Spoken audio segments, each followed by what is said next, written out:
Welcome to 7H TV. అందరికీ ధన్యవాదాలు. ఇప్పుడు మనం మాట్లాడుకోబోయే టాపిక్ ఏంటంటే ఐబొమ్మ రవి గురించి. ఈ ఐబొమ్మ రవి పోలీసులకు ప్రస్తుతం చిక్కి ఉన్నాడు. ఈ ఐబొమ్మ రవి చదివింది ఇంటర్మీడియట్, అయితే మాత్రం హైలీ హ్యాకింగ్ చేయగలడు. ఇతను చదివింది ఇంటర్మీడియట్ అయినా కూడా హైలీ హ్యాకింగ్ చేయగలడు. పోలీసు వారు ప్రెస్ మీట్లో తెలియపరిచింది ఏంటంటే ఇతను 34 హార్డ్ డిస్కులు 25,000 సినిమాలను తను హ్యాక్ చేశాడని, అలాగే 50 లక్షల మంది పర్సనల్ డేటా తన దగ్గర ఉందని క్లియర్గా చెప్పేశాడు. అయితే రవి ఈ నిర్ణయం ఎందుకు తీసుకున్నాడో తెలియదు, కానీ ఐబొమ్మలో మాత్రం ప్రతి ఒక్క కొత్త సినిమా రిలీజ్ అయిందంటే వెంటనే 2 అవర్స్లో ఆ బొమ్మ HD 4K ఏ ప్రింట్ కావాలంటే ఆ ప్రింట్ని ఆ వెబ్సైట్లో డౌన్లోడ్ చేసి పెడతాడు. వెంటనే ప్రజలు వారికి నచ్చిన క్వాలిటీలో HD కావచ్చు 4K కావచ్చు, వారికి ఏ క్వాలిటీ నచ్చితే ఆ క్వాలిటీలో డౌన్లోడ్ చేసుకొని ఆ మూవీని చూసేవారు. అయితే ప్రజల పాలిట ఈ రవి దేవుడయ్యాడు. కానీ ఇలాంటి చేయటం మాత్రం తప్పే 100%. కానీ ఎందుకు చేశాడు అని రవిని పోలీసు వారు అడగగా రవి ఏం సమాధానం ఇచ్చాడంటే, నేను ఇదే కాదు మన ప్రభుత్వ వెబ్సైట్స్ని కూడా నేను హ్యాక్ చేయగలను అని క్లియర్గా సమాధానం ఇచ్చాడు.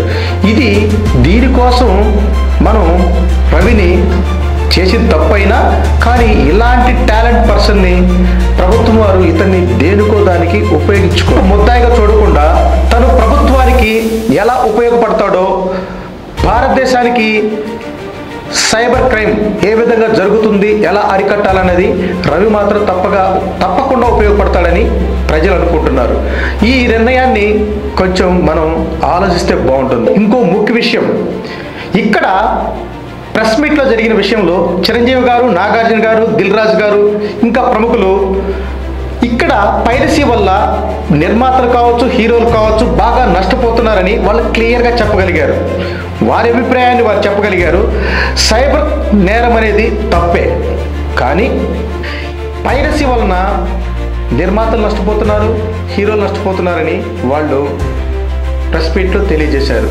అయితే ప్రజలు మాత్రం రవి చేసిన తప్పే, కానీ పేద ప్రజలకు మాత్రం ఐబొమ్మలో ఫ్రీగా సినిమా చూపిస్తున్నాడని ప్రజలు వారి మాటలను వెళ్ళబుచ్చుతున్నారు.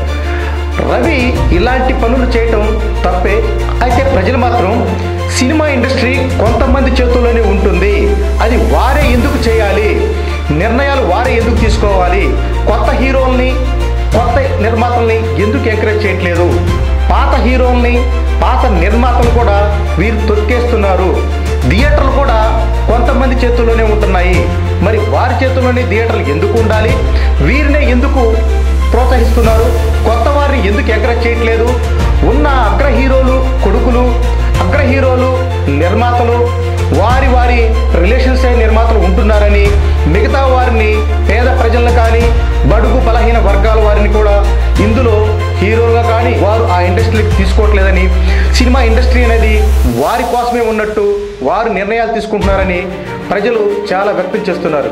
ఈ విషయాన్ని సినిమా ఇండస్ట్రీ గమనించి కొత్త వారికి కూడా అవకాశాలు ఇవ్వాలని మరీ కోరుకుంటూ సెలవు తీసుకుంటున్నాం. Thank you very much.